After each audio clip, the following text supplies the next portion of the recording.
সাকিব আল হাসানের এমপি হওয়ার বিষয়টি নিয়ে কি বললেন সংবাদ মাধ্যমে এসে গরিবের ফেরিওয়ালা ব্যারিস্টার সুমন।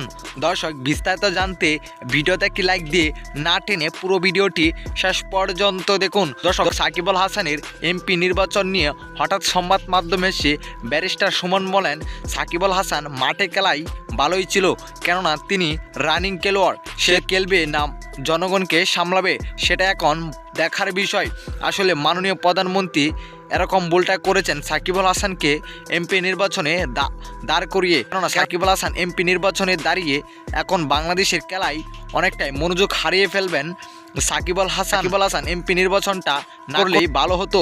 যদি সাকিব আল হাসান টিকিট থেকে বিদায় নিয়ে নির্বাচনটি করতো তাহলেই খুব ভালো হতো।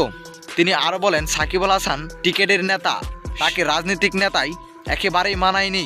তিনি টিকেটেই ভালোই ছিলেন, টিকেটেই আমাদেরকে অনেক আশার বাণী দেখিয়েছেন। তবে এমপি হওয়ার বিষয়টি আমার কাছে বেশি একটা ভালো লাগেনি সাকিব আল হাসানের। দর্শক, আপনারা কি ব্যারিস্টার সুমনের কথাই একমত? আসলে কি সাকিব আল হাসান খেলার মাঠে থাকলেই ভালো হতো?